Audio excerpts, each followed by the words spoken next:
Okay, thank you very much. And so, if you later, if you have any questions, you can ask each one of us. I think we're really glad to answer you, and we have some very good discussion. And so, before the keynote speech start, I want to remind all of the speakers today that we will have some time limits today. But if you want to know more, you can ask that after the speech. All right. So we will have you will sound the bell when you still have 5 minutes, and you will see the card when you still have 2 minutes. And when you hear, that means time's up. Yeah, so thank you very much. So now we will have our keynote speaker, Jennifer Monger from Western Washington University. She is certified pre-kindergarten through 8th grade educator of junior academics with 8 years of professional teaching experience. And I still remember that when we were in her class this summer, she just taught us how to use music to increase cultural awareness and to enhance comprehension of vocabulary and to decode and spell English words using phonics. And today, she's going to tell us how can teachers effectively motivate their young language learners.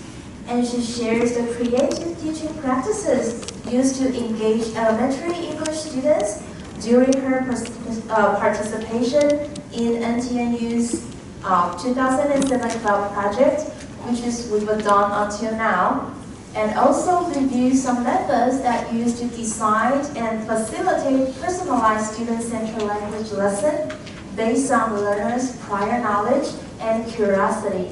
So let's welcome her.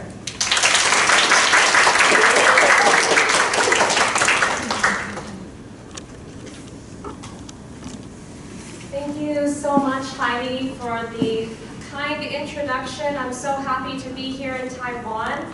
Thank you to National Taiwan Normal University for having us all here today. And of course, also thank you to the Ministry of Education for also facilitating this event. Apparently, I'm already past my time. But that reminds me, I should put my timer up here so I don't talk too much. Professor Chen and I were saying the reason we have a timer is because us teachers, we tend to talk a little bit too much, right? Well, I have to say it's been an incredible experience to have been here. So everyone has been so kind and hospitable, and I must say I feel very well fed here. My cloud partners have been amazing hosts and have given me the opportunity to experience Taiwan with all its greatness, including stinky tofu. So it's all been very wonderful. And today I would like to discuss with you how to creatively engage young language learners. But before I reveal all of my secrets to you, I'd like to provide you with some background information. First, about the Cloud Project, so that everything has a context for you, so it becomes more clear. So over the summer, I was so thankful to have had the opportunity to work with this wonderful group of teachers. Their great enthusiasm for teaching was just so inspiring for me, and I learned so much from them. And as I said, I'm also especially grateful for my cloud partners, Gloria and Sophia, because over this past year, we have really worked so hard to accomplish many wonderful things for our students. And I'm excited to show those things to you soon. I want to emphasize, though, that everything I will be sharing with you today is a result of teamwork. It's a result of teamwork between all of us here, the cloud partners, and of course especially Gloria and Sophia, because I worked very closely with them over this past year. and we really learned a lot from each other. And so I want to share with you what we learned during our time with the Cloud Project. So this picture of Gloria, Sophia, and me was taken near my home in Anacortes, Washington. And Anacortes is a beautiful, small waterfront town in Washington State. It's on an island called Fidalgo Island. And there's a bridge that connects Fidalgo Island to another island called Whidbey Island. And as you can see, around the bridge, there are clouds of fog. Yes. And I'm sharing this picture with you not only because of the wonderful people in it, but because I think it truly represents what has been made possible through the Cloud Project. When my TESOL mentor, Dr. Kyron McMahill, asked me to do the Cloud Project, I thought it sounded so interesting, but I did have one question for her, and that was, why is it called the Cloud? Why is it called the Cloud Project? And I came to understand that the cloud is really that virtual learning space that connected Taiwan to the United States. And it really wasn't until seeing this picture, though, that everything made perfect sense to me. Within the cloud is a bridge. And it's created by us teachers for our students so that they may have a way for communication beyond the island on which they live. So this is why this picture is especially meaningful for me. So this is what the Cloud Project is all about. Bridging culture, language, and education through international teamwork. So during the summer development program at Western, one of the most frequently asked questions by the teachers was, how do I engage and motivate my young language learners, my English students? And this is an excellent question, and I imagine that many of you here today might have the same question. Over the summer at Western and Bellingham, the visiting teachers from Taiwan learned several teaching techniques and strategies that address this question, to include activities that involve movement and drama and music and technology as a way of creatively engaging their students in learning language. So when I think of moments when my students have been engaged in the classroom, it seems to me that the students almost forget that they're learning something, or almost forget that they're learning.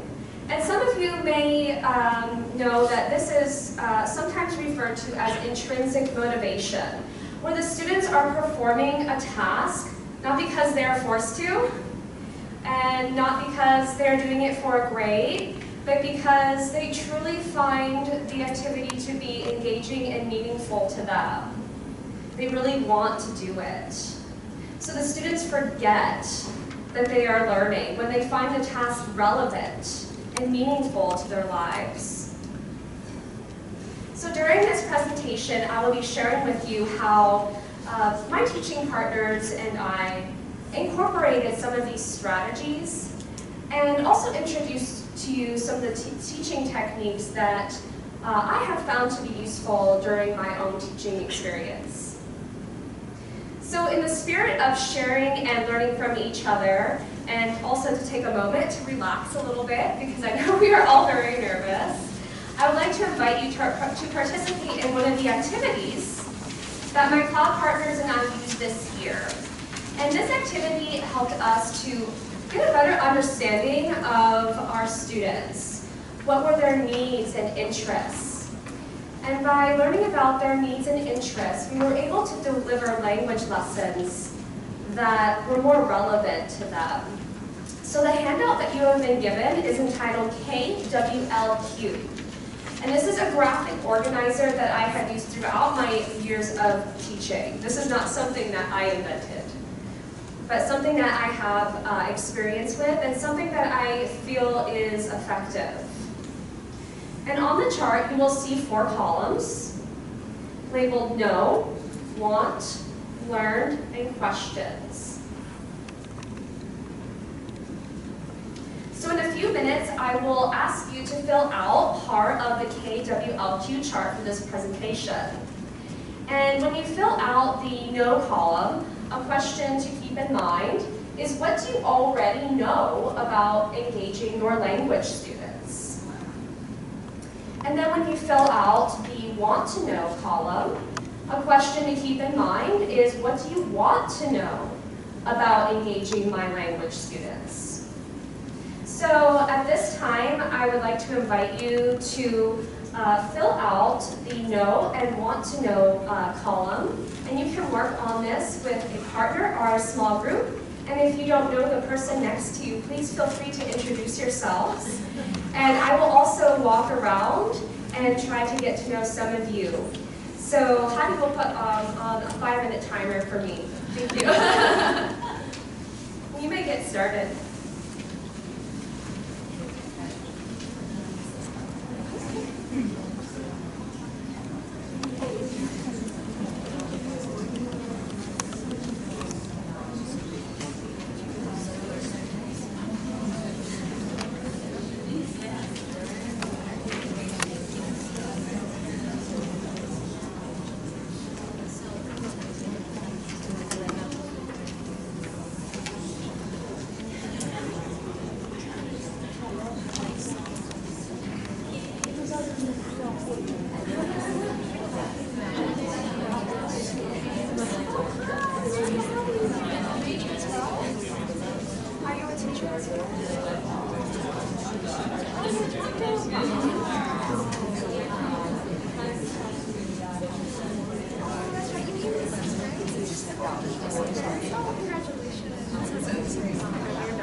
you weren't very clear before. Yes, I know. Well, hopefully maybe you can use something from today to help you with that. That's right. So nice to meet you. How are you? Good. Where are you from? From Thailand? Okay, awesome. You teach English? Awesome. What grade do you teach? 7 to 9, so you have the older kids. Okay, awesome, awesome. Hopefully, I see you have games and videos, taught users. Yeah, definitely. That's great, that's great. Well, it's nice to meet you. Hi, nice to meet you. What's your name? Val. Are you both teachers? Grades do you teach? 1st to 6th, like me. Like a penthouse, but like How many children are in your school?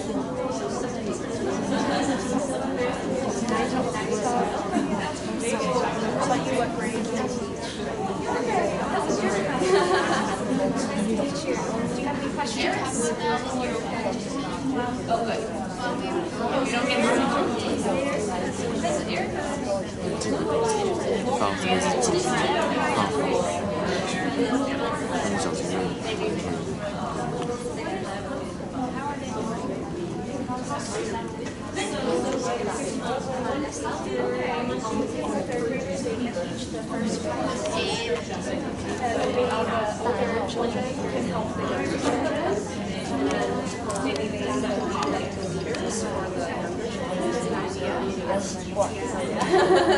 Just an idea.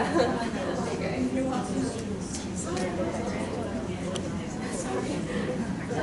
and they record it.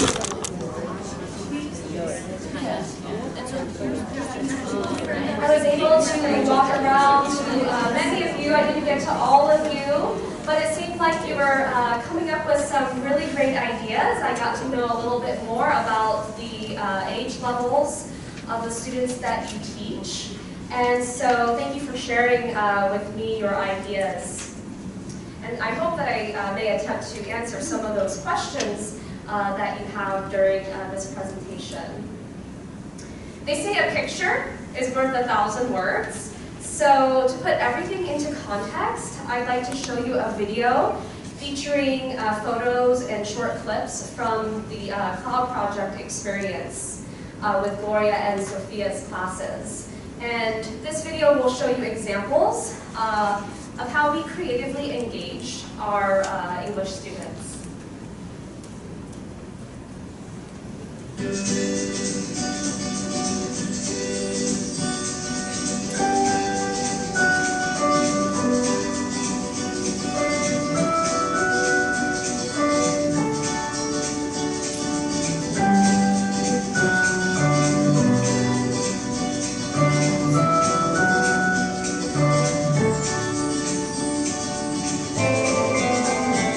Hi everyone!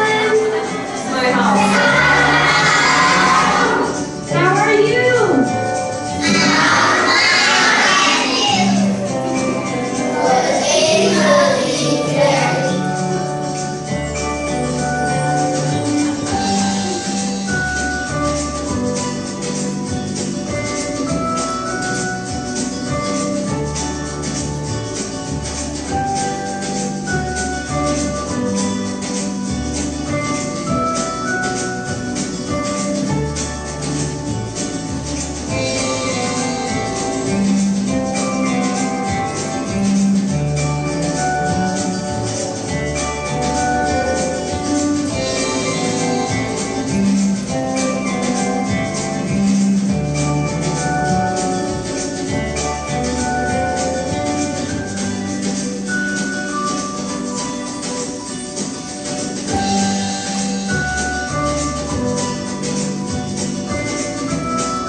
Here.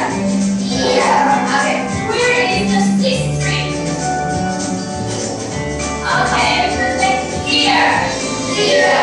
And where's the seventh string? You can say there or here.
I'll see you next time. See you!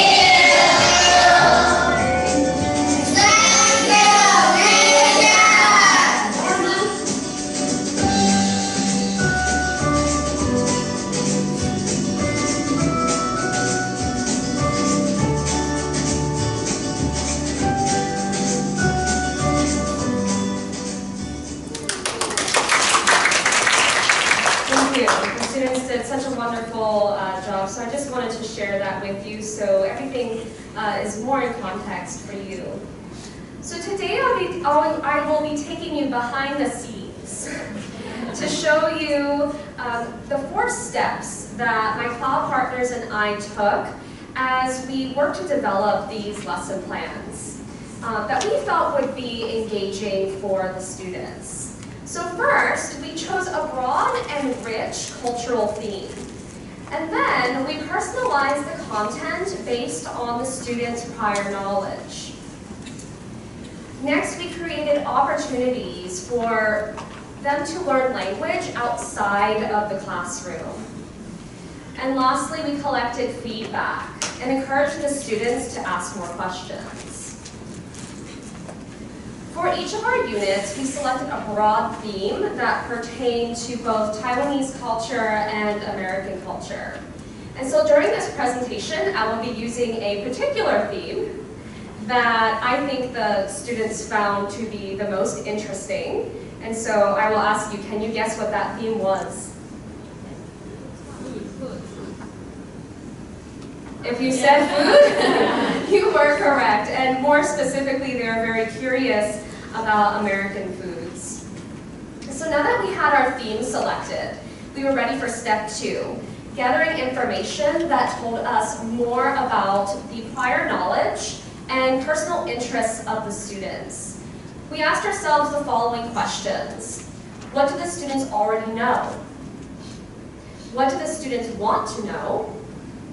And most importantly, how do we as teachers go about finding this information?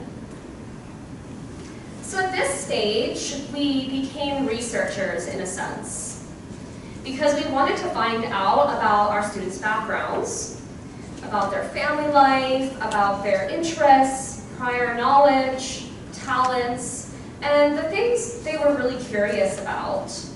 And additionally, we wanted to have a better understanding of their first and second language levels. So where were they in their language development? What were their strengths and weaknesses? So how did we do this? How did we collect this information? Well, we used the same KWLQ chart that you have already worked on. And we had them fill out what they already knew about American foods and also what they wanted to know about American foods. And so in this way, we allowed the students to express their meaning, express meaning using the language medium of their choice. We wanted them to feel comfortable in giving us feedback. So this clued us in as to their language level and their preference as far as whether they wanted to express their meaning in Mandarin, English, or even through pictures. So for this example, we see that the students chose to draw pictures and write in complete English sentences. And in this example, the group chose to use only English words and sentences. In this example, there's a mixture of all three, words, sentences, and pictures.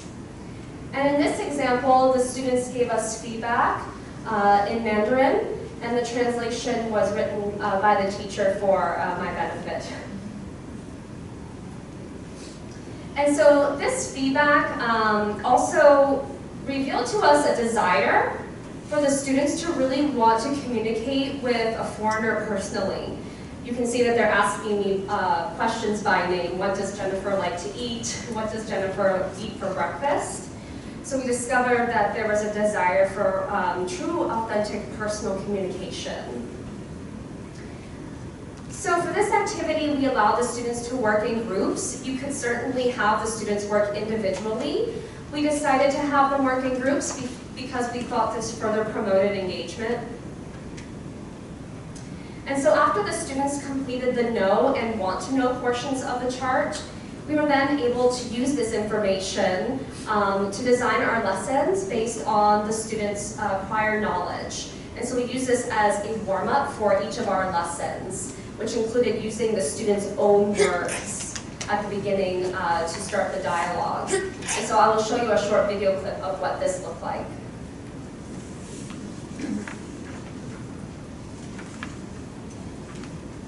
Hello, everyone.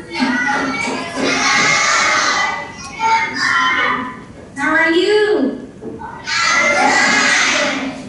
Are you ready to learn about American foods? Yes! Good, I can't wait to show you. So I saw your KWLQ chart, and you told me what you know about American foods.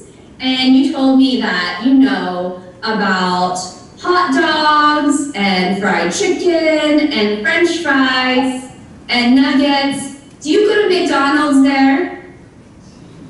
Do you go to McDonald's? Yes. Yes? Yes?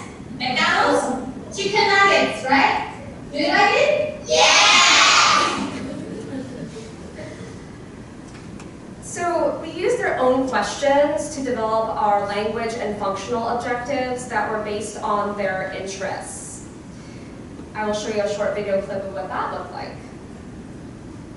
So I think you must know many foods from McDonald's. But you also asked me questions that you wanted to know, like, what do I eat for breakfast? Well, I think I would like to share that with you on Flipgrid. And thank you for sharing your videos of Ligang on Flipgrid. That was very good. But today, I would like to answer this question. What do American children like to eat? Would you like to know what American children like to eat? Yes. So in doing so, we made each of these lessons very personal and specialized for each class, which in turn helped them to make connections more easily and begin to use language more authentically. In addition to the lesson activities done inside the classroom, we discovered a need to create opportunities for the students to use and learn language outside of the classroom. And using the KWLQ chart helped us to create lessons that, of course, were more personalized and more engaging for the students. In fact, we discovered that the students were curious about so many aspects of American culture that we did not have time to address all of those questions during the short 40-minute lessons that occurred about twice a month. However, we wanted to maintain this engagement. We wanted to maintain the students' engagement between the meeting times on the topic by responding to their questions during the 1 week and 2 week gaps. So we decided to supplement our regular lessons using a digital tool called Flipgrid, and we learned about this application over the summer professional development workshop at Western Washington University. And in the video clip, you may have heard me mention to the students, I would love to answer that question, but I think I would like to address that on Flipgrid. So what is Flipgrid? Well, it's a digital application founded by Dr. Charlie Miller of the University of Minnesota. And basically, it's an online, video-based, asynchronous teaching platform used for exchanging dialogue and communicating ideas internationally. So it wasn't live.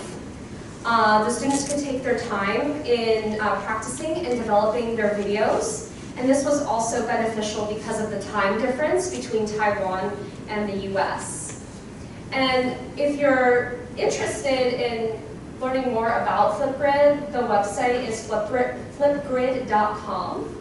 And it's free to sign up for the basic version, so it might give you an opportunity to try it out if you're curious about it. And the nice thing, as I said, about using Flipgrid is that it was accessible to us outside of the regular meeting times and outside of the classroom. And this was especially beneficial for us because of the time difference. And I felt that it kept the students' momentum and engagement going in terms of learning language. In simple terms, for me, I think it was a way for the students to have pen pals in the digital age. But instead of writing, I think it focused mostly on the speaking skills. So using Flipgrid, I was able to address the students' questions more thoroughly about American culture, and in turn ask them questions about Taiwanese culture. So I will show you some video clips from Flipgrid to give you a better idea of how it works. The first video is my teacher prompt to answer the question of what do I eat for breakfast. So this is how I introduced the topic online to them. Hi everyone. Last week you asked me what I like to eat for breakfast. I thought that was a very good question. So I would like to show you what I usually eat for breakfast. So for breakfast, I usually eat a piece of toast, and that is a piece of bread that you put in the toaster. And on the toast, I like to put jelly. I also like to eat eggs, and these eggs are scrambled. And I also like to eat fruit. Here we have blueberries and strawberries. And I also like to drink coffee with my breakfast. Sometimes I also like to drink orange juice. So what does a breakfast look like in Taiwan? What do you usually eat for breakfast?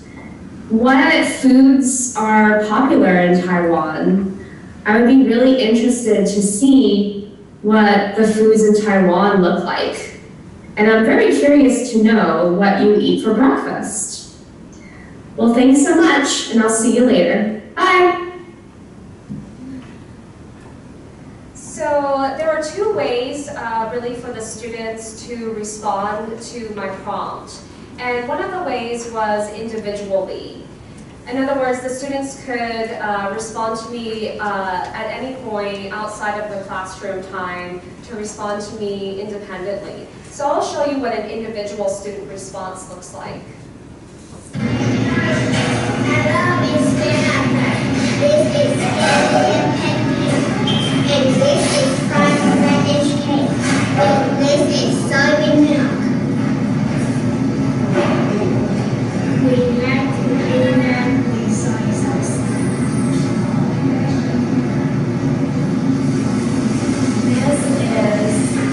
This is our traditional burger in Thailand.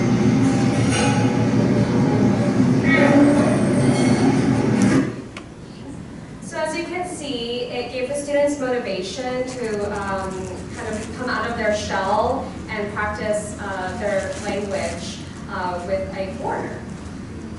And the last video I will show you is a group response. And this was done pretty early on in our Flipgrid experience. And so it was led by the teacher, but it was done outside of the classroom, which I thought made it just very interesting and creative. And I will show you the video. This is one of my favorite videos, and I think you'll see why.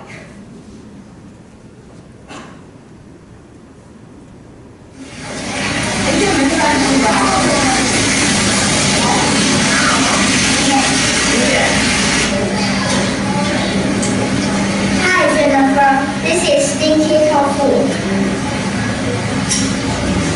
It's smelly. But it tastes good. Can we eat this now? No. Let's go back to school. Okay. 1, 2, 3. We're back. Let's eat it.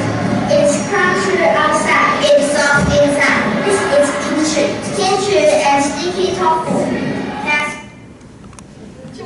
So yes, they're not only very sweet and very cute, but there's so much language being used in that video. And not only is there language being used, but you can see what's going on. You can hear the background noise. I really got a feeling of what it was like to be in Taiwan. And through not only the language, but through the whole video experience. So that for me was, I think, one of the most creative videos that was produced during our Flipgrid experience. So using Flipgrid outside of the regular meeting times resulted in what we felt was several positive outcomes. Since the topic revolved around questions that they had asked, it was personal, authentic, meaningful, and thus engaging for them to practice listening to and speaking long distance with someone from a foreign country. The students had an opportunity to share their culture and even teach me about their first language. For example, I set up a topic where I asked them to teach me Mandarin to prepare me for coming to Taiwan. And so it was impressive to see them translate and become language teachers themselves. I'll show you a short video of what that looked like.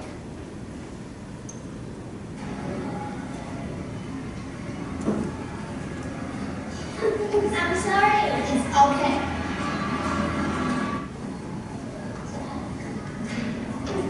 Sorry. It's not okay.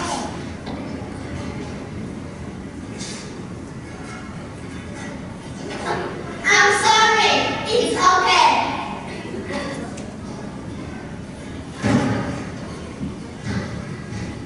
对不起，没关系。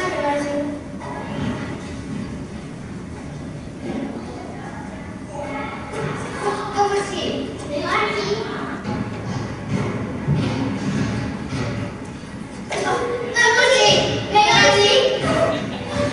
Hello, Miss Jennifer. I'm Sunny. I'm Jessica. I'm sorry is 对不起。关系，没关系。 So just very, very impressive for me to see this. And plus, I got to learn Mandarin and I felt more prepared to come to Taiwan. So it was very authentic for me. So the videos provided them with multiple ways to acquire and express meaning, and in many instances independently and outside of school, outside of the classroom. For example, not only through the videos did the students listen to and speak in English, they were able to interpret meaning through the use of gestures such as hand motions and facial expressions. They were also able to show me the setting, where they lived, where they went to school, and the surrounding architecture, the background music, and show me particular objects of interest that they found to be important for Taiwanese culture. And so the videos also showed off the students' creative talents, and that allowed me to get to know them even more, which helped me plan the future lessons more effectively. And lastly, the students were really motivated to share their own videos and communicate with me independently outside of the classroom time. So at the conclusion of each topic, we wanted to collect feedback on what the students learned and encourage the students to continue asking questions. We asked them to do this by completing the learned and new questions columns on the KWLQ chart. And not only did this provide us with excellent feedback, but it also gave the students an opportunity to synthesize what they had learned about the topic. And additionally, it allowed them a final opportunity to ask new questions that helped us in personalizing the subsequent lessons in either the classroom or on Flipgrid.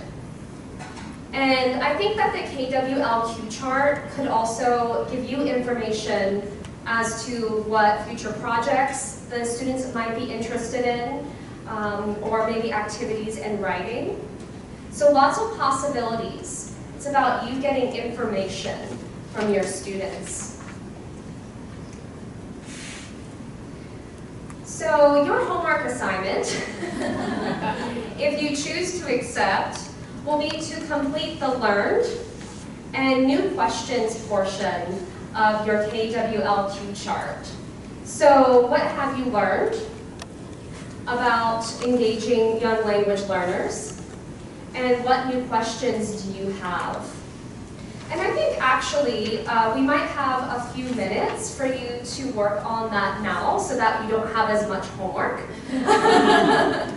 So I will let you again discuss with your partner or group what you have learned from this presentation, and also give you an opportunity to write what new questions you have for me.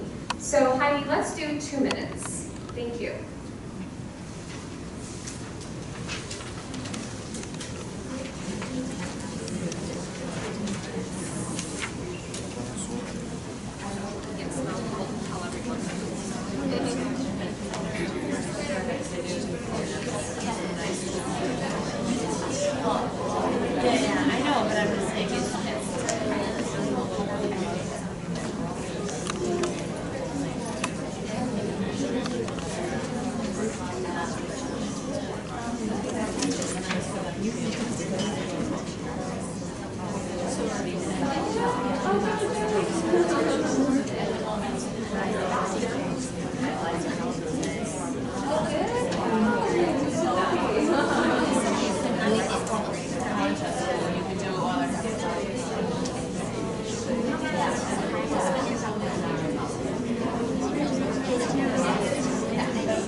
Leia asked if I would be able to email this chart to you.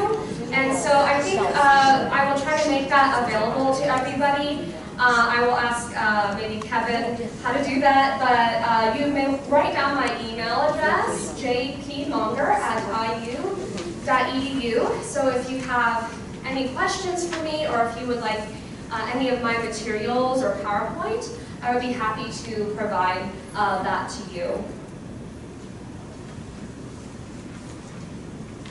So to review, how did we creatively engage our young language learners? Well, first, we chose a cultural theme that was rich and broad. Then, by using KWLQ, we were then able to gather information about the students' prior knowledge and interests as a way of making our lessons more personal and meaningful for them. So in a sense, we gave the students a voice in their education. And that voice helped them to express what they wanted to learn.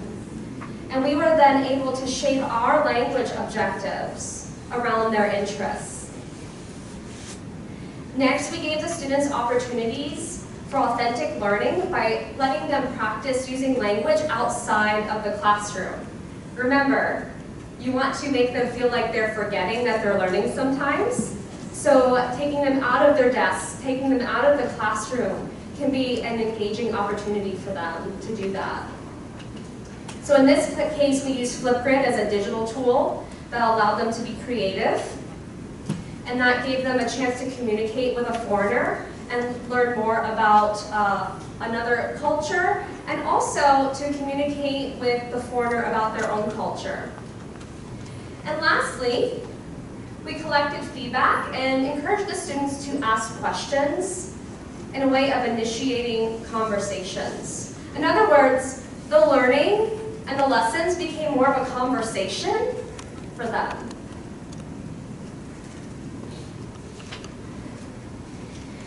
So I would like to close by sharing with you one of the most touching moments for me. And this actually happened very early on in the Cloud Project. And I want to share with you what was really a gift for me. In Taiwan, you have a beautiful tradition of gift giving. And it's hard to send gifts from so far away. So the students shared a gift with me that I would like to share with you. And just like a cloud, this simple gift was not tangible, but rather in the form of music and language, being sung and played for me from across the globe. The gift was not teacher-driven, it wasn't asked of them by their parents, but rather given to me from their own hearts. And it's a simple and traditional tune that I modified to teach readings. And this was done during one of our first lessons together. But after the lesson, the students surprised me by learning the song and singing it to me during the next lesson. And they even decided to accompany it with musical instruments. And so I would like to share this with you now.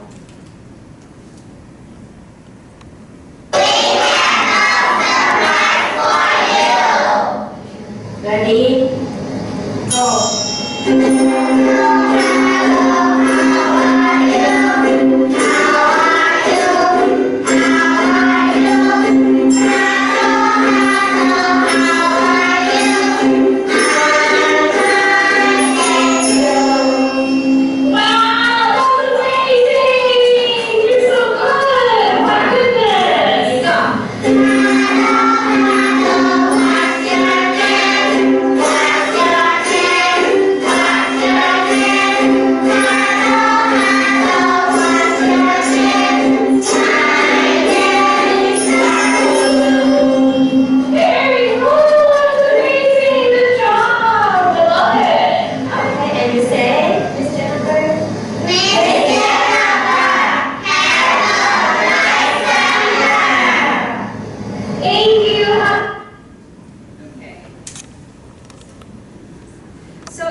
Moments like these that remind us of why we teach.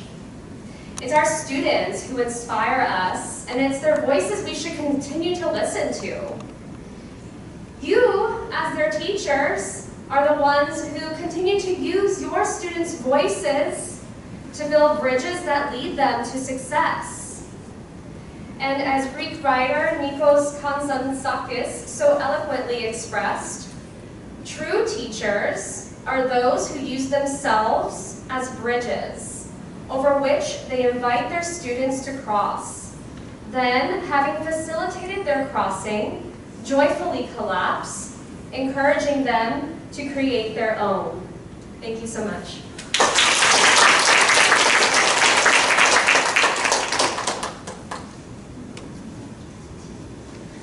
Thank you very much, Jennifer. I was so touched that when I see the children's face, they keep smiling and they're eager to learn, they're happy to learn. And I also noticed that when I see your face, you're smiling too, and that's why you're here, right? So we want our students to care English because we care about them. So it's really a good speech, thank you. So now we will have 20 minutes break. You can enjoy the tea and snacks outside, okay? And if you have any questions, you can, just inside, all right, just on your right hand. All right, so you can take a break and we will see you after 20 minutes. Thank you.